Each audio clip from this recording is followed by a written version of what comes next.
Olá, sejam bem-vindos a este canal. Meu nome é Carlos Zanino e o tema que eu tenho para vocês, meus queridos, hoje é: qual é o significado da cruz?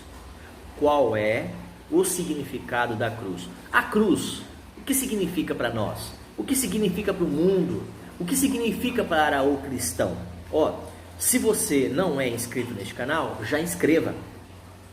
Inscreva neste canal, Carlos Zanino ou Reset Cristão. Você deve tocar no sininho de notificações para o YouTube estar lembrando você e aparecendo para você os novos vídeos, ok? Like e dislike é a sua crítica. No rodapé você pode deixar o que você achou desse vídeo, desse assunto e dos vídeos que eu já tenho postado. Já são mais de 300 para você, de A a Z, ou correr ligado, assunto separado ou no contexto de um assunto por 5 ou 6 vídeos que eu tenho feito já para vocês. Vamos aprender junto? Bora lá? Qual é o significado da cruz? Rapidamente, como uma reflexão. Basicamente, o significado da cruz é a morte. Ponto. Desde cerca do século 6 a.C. até o século 4 depois de Cristo, a cruz era um instrumento de execução. A cruz era um instrumento de execução. Tá. E aí? Bom, vamos saber um pouquinho mais. Isso resultava na morte de maneiras mais tortuosas e tortuantes e dolorosas que existiam. Então, nesse período, a cruz, além de ser algo terrível, né? Quem lê sabe. Se você buscar aí no Google, vai falar a respeito de como era a morte na cruz, o sofrimento, a agonia, tá? Isso sem dizer o que começava antes da cruz. Pegava aquela cruz pesada, carregando por uma via sacra, uma via dolorosa, apanhando, recebendo cusparada, chicote, das piadinhas que haviam, dos escárnios que haviam, até chegar à cruz. Imagina você, um buraco feito pronto, pregarem você, pregarem a pessoa, no caso aqui Jesus, as pessoas que estavam, os ladrões que estavam à direita e à esquerda nesse contexto, né? Fora as outras pessoas que eram condenadas a isso. Depois de pregadas, essas pessoas eram colocadas num buraco, aquela estaca, né? Aquela cruz, né? Era colocada naquele buraco e ali havia toda sorte de males, quebravam-lhe as pernas, furavam, né, o lado, entendeu? Então vamos lá. Então, nesse caso, era uma das mais torturantes e dolorosas via de morte, tá? Então era amarrada, era pregada à cruz de madeira, ficava pendurado até que morresse, a falta de ar, enfim. Por isso que eu falei, se você buscar lá no Google, você vai entender melhor o que eu estou falando.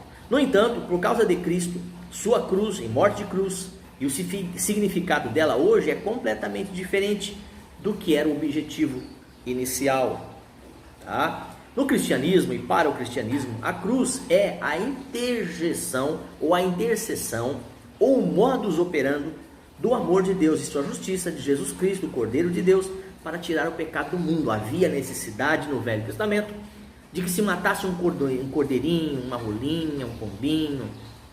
Quando uma pessoa pecava, o sacerdote fazia isso, derramava o seu sangue, molava ela. É um assunto para outros vídeos que eu já tenho neste canal. Depois você pode entrar lá e consultar. Mas enfim, Jesus foi o último, derradeiro e suficiente dos sacrifícios, ok? Pela humanidade, tá? Então, João 1,29, é só você dar uma lida em João 1,29. A referência a Jesus como Cordeiro de Deus aponta de volta à instituição da Páscoa judaica, Êxodo 12, se você for olhar ali, há uma decorrência, há um relato, né, que fala a respeito com relação aos israelitas, tá bom? Dá uma olhadinha lá em Êxodo, leia de carreirinha para você entender melhor. Eu quero te instigar a você estudar a palavra de Deus, tá bom? Você aprender também, tá? Então o sangue desse cordeiro eram colocados nos umbrais, eram derramados sobre aquele lugar como um sinal, ok? E dentro dessa passagem aqui de Êxodo 12, é aquele momento em que matava-se um cordeiro, pegava um isopo ou como fosse um grande cotonete, passava ali no sangue do cordeirinho que foi imolado e passava nos umbrais das casas.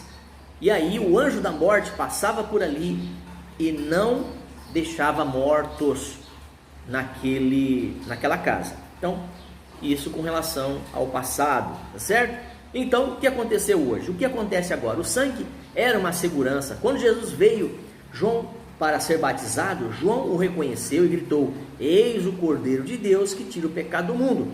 Então, quando Jesus veio, ele foi batizado. Jesus, ele cumpriu todo o Velho Testamento, toda a lei. Inclusive, não é nem para nós, hoje gentil, sermos batizados em água, porque a palavra batismo aí é batizado nas águas da palavra, na morte de cruz. Tá? É um assunto diferente desse que eu estou falando aqui, mas só para deixar você querendo saber. E eu já tenho neste canal assunto que está ligado a isso, ligado à questão do batismo. Eis o Cordeiro de Deus que tira o pecado do mundo, João 1,29, leia, eu disse para você, eu já citei essa passagem para você estar lendo, tá? Identificando assim ele e o plano de Deus que ia acontecer com relação a Cristo e o pecado da humanidade, tá? Então alguém poderia perguntar, por que Jesus teve que morrer no primeiro lugar, ou sendo o único talvez, como alguns pensam que o que ele fez na cruz, não houve nenhum motivo ou nexo. Não, aqui está dizendo que o que ele fez na cruz, por nós é o suficiente para todo sempre, tá? Tudo aquilo que ele sofreu na cruz, era para o nosso bem, porque aquela cruz era nossa, era minha, era sua também, tá? Então essa passagem abrange toda a Bíblia, a história de redenção, de Gênesis a Apocalipse. Deus criou os céus e a terra e ele criou o homem e a mulher à sua imagem. A imagem dele o criou para cuidarem daquele jardim. No entanto, devido às tentações de Satanás, Adão e Eva pecaram, caíram da graça de Deus. Além disso, eles passaram a maldição do pecado aos seus filhos para com toda a geração, e essa culpa recai sobre a humanidade devido à sua falta, devido ao seu pecado. No caso, Adão e Eva, o pecado herdado, tá certo? Deus Pai enviou seu Filho unigênito ao mundo para que assumisse essa forma humana. Ele encarnou em pessoa, nasceu de uma virgem. Então, o verbo é encarnado, certo? Nascido de uma virgem, sim, Jesus evitou a maldição da queda em que infectou todos os seres humanos. E como Filho de Deus, sem pecado, ele poderia tornar ou fornecer, ou ser o sacrifício sem mácula, o Filho do Deus vivo, tá? Então esse amor que levou Jesus à cruz, é o mesmo amor que hoje te leva a Cristo. O mesmo amor que levou Jesus à cruz, é o mesmo amor que nos leva a Cristo. Essa troca foi de graça. Então, por causa do sacrifício expiatório de Jesus na cruz, aqueles que já depositaram a fé e confiança na salvação em Cristo, crendo nessa promessa eterna, João 3,16, João 3,16, e Deus amou o mundo de tal maneira que deu a sua própria vida por muitos, por todos, aliás, por toda a humanidade. Só que aí entra naquele caso, muitos são chamados, mas poucos são os escolhidos. É assunto para outro vídeo, tá? Então, no entanto, Jesus chamou os seus seguidores a tomar a sua cruz e segui-lo. Eu tenho um outro vídeo falando isso. Cada um tome a sua cruz, sabendo que tomar a cruz é ir à cruz. Tomar a cruz é ir à cruz, quer dizer, cada um tem a sua cruz. Tomar a sua cruz é ir à cruz, é ser passivo de carregá-la e ainda ser pendurado nela, tá? É o compromisso com o reino, é o compromisso com Jesus, por ser um discípulo, um seguidor de Cristo, tá? Então, Mateus 16, 24. Então, este conceito de tomar a cruz, hoje perdeu muito o seu significado original. Normalmente, usamos tomar a cruz para detonar ou para mostrar uma circunstância, inconveniência, um incômodo, uma situação, mas não. Carregar a cruz é uma autonegação. Carregar a cruz significa, olha, eu estou disposto e disponível a morrer em favor do reino, assim como o mestre deixou o exemplo, tá? Então, Mateus 16, 25 fala isso. Gálatas reitera que morrer é ressurgir em Cristo.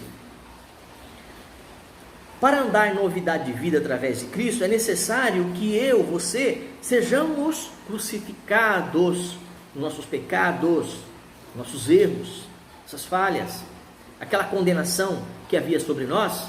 Quando nós cremos em Cristo, nós somos postos ali como Ele foi posto na cruz.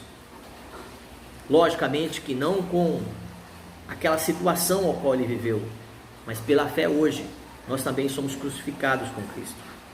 Gálatas 2:20, é importante que você leia Gálatas 2:20. Já estou indo para o final.